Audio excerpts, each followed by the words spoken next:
Unfashionable though it may be to ask, do the DUP have a point when they object so strongly to the backstop? Undoubtedly, it confers special status on Northern Ireland. Even though Mrs May's deal in the withdrawal agreement is presumed dead, the backstop is only sleeping. The bitter controversy surrounding it dramatically expresses the fundamental difference of outlook between the legalistic approach of people schooled from the beginning in the sacredness of biblical text, and the pragmatism that supporters of the uncodified but complex British Constitution would claim makes it work. Not everything is consistent in the DUP camp. Their Brexiteer allies remain shocked at the EU sticking to as legalistic as approach as the DUP's. Nor is there one consistent legal view of the Holy Writ, that is the Good Friday Agreement. Vernon Bogdan, or the leading constitutional expert now making the case that Brexit requires a codified British constitution, argues against the DUP's stance not only on political grounds but in support of the prevailing interpretation of the Good Friday Agreement. It's a view not shared by many Unionists. In its report on Brexit, the EU Select Committee of the House of Lords declared that the EU was, in effect, part of the glue holding the United Kingdom together since 1997. That glue is now coming unstuck. While the Good Friday Agreement does not explicitly require a soft border, that was because it was assumed that Britain would remain in the EU. But the agreement's provisions for North-South cooperation clearly require a degree of congruence between trading rules in the two parts of the island of Ireland. That, indeed, is the basis of the backstop, a backstop confined to very limited areas, primarily those necessary for North-South cooperation under the Good Friday Agreement. From this point of view, the DUP's hostility to the backstop is self-defeating, since a hard border could lead nationalists in Northern Ireland to call for Irish unity, so as to achieve a closer relationship with nationalists in the Republic. The backstop, paradoxically, is a guarantee for Northern Ireland, not a threat. This view of the GFA is disputed by one of its key negotiators, the finicky former legal academic who is David Trimble, as well as his DUP nemesis. In a foreword to a policy exchange attack on the backstop, Trimble insists that the backstop is actually in breach of the principle of consent in the GFA. It is clear to me that the Irish side in the Brexit negotiations is undermining the 1998 Good Friday Agreement, riding roughshod over its terms and violating its spirit. As this research note by Policy Exchange observes, there is a genuine risk that Northern Ireland will end up as part of an effective EU protectorate, without the say-so of the Northern Ireland Assembly. This would be an appalling breach of the principle of consent, which runs through the agreement. And indeed, the GFA says strung to North-South Ministerial Council any further development of these arrangements to be by agreement in the Council, and with the specific endorsement of the Northern Ireland Assembly and Iraq, is subject to the extent of the competences and responsibility of the two administrations. No one, as far as I can see, has attempted to refute Trimble's argument, preferring instead to concentrate on the iniquities of a hard border that the backstop is designed to prevent. The UK government reply finesses rather than confronts his case in two ways: to extend the consent principle to nationalists alienated by the prospect of a hard border and therefore weakening the Union, and in documents supporting May's fruitless attempts to win support for the withdrawal agreement, to provide a battery of assurances. For skeptics, these only serve to expose their lack of legal status in an agreement whose essential measures have full legal force. In particular, the claims of roles of the Assembly and the Executive protest too much. To ensure a strong role for the Northern Ireland Assembly before Northern Ireland-specific backstop provisions are given effect in domestic law, seek the agreement of the Northern Ireland Assembly if the UK government were ever to consider agreeing to add new areas of law applying specifically to Northern Ireland to the protocol.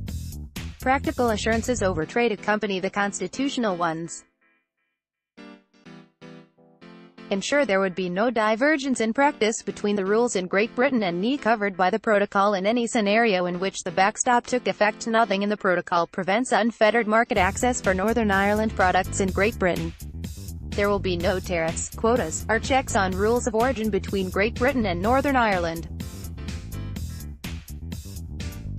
For the movement of industrial goods from Great Britain to Northern Ireland, except in cases of interception on the basis of risk, checks can mostly be undertaken on the market, or at a trader's premises by relevant authorities. Such checks will always be carried out by UK authorities. Noting the island of Ireland's status as a single epidemiological area, existing checks at ports and airports, and the licensing regime in operation for the movement of agricultural products from Great Britain to Northern Ireland, will provide a platform for continued protection of animal and public health. It is recognised in particular, though, that access without restriction to the EU's single market for Northern Ireland business necessitates an increased proportion of checks on live animals and on products of animal origin given the relevant regulatory requirements. Relevant checks would always be carried out by UK or Northern Ireland authorities, as is the case now. The withdrawal agreement and the political declaration are clear that neither the UK nor the EU intends for the backstop to ever be brought into effect. It would also require significant further work in advance of any implementation. The voice of Northern Ireland will therefore be critical as we move forward. But there was never any intention to consult the Assembly had it been sitting, or to give it its own veto if it resumes. The most that it could do would be to resort to the old negative game of boycotting the North-South institutions or complain to the two joint committees overseeing the backstop's operation. The backstop envisages a regime that binds Northern Ireland closer to the Republic, were GB ever to decide to quit its part of the backstop unilaterally. The bad news for Unionists is Northern Ireland's compliance with EU rules is enforced by the European Commission and the European Court of Justice. The UK has conceded a strong role for the Commission and the ECJ in Northern Ireland and given the Commission wide-ranging rights to ask for information and intervene in the way UK enforcement bodies are acting. Most notably in the area of state aid, the Commission can bring legal cases to UK courts, which is not usually a feature of international agreements.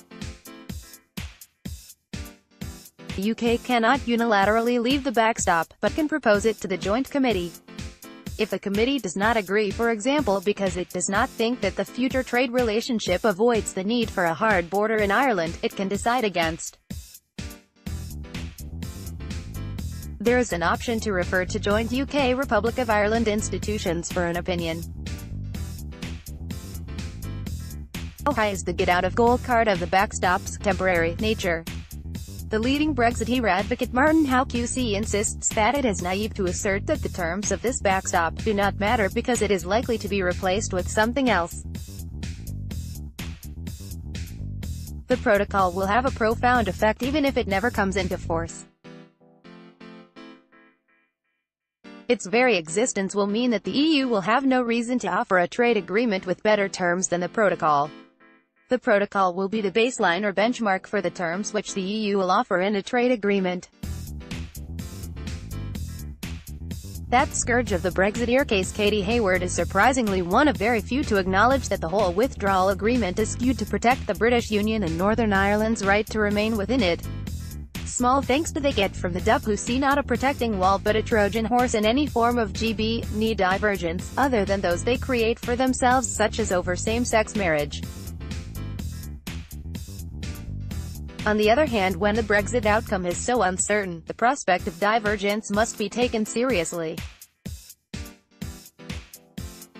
Howe's point is powerful one, that the backstop in the withdrawal agreement is bound to become a model for the final settlement. How could it be otherwise unless there is no deal or no Brexit? Rationally, not that rationality applies much here, the British government's warning applies. Whatever the constitutional exceptionalism in the backstop, it is in the interests of the DUP to argue for a softest possible Brexit or even no Brexit at all. If the Brexiteers win, it will only be by default. The DUP might at least come clean and resist the logic of no deal, which would wreak such damage to their interdependent economies. Brexit in any form will require the recasting of the GFA and in particular, North-South relationships. But as Brexit paralysis continues, this is a forbidden topic. It could produce either another homegrown crisis, or another historic compromise. Former BBC journalist and manager in Belfast, Manchester and London, editor Spotlight, political editor BBC NE, current affairs commissioning editor BBC Radio 4, editor political and parliamentary programmes, BBC Westminster, former London editor Belfast Telegraph. Hunt Senior Research Fellow, The Constitution Unit, Univ Call, London.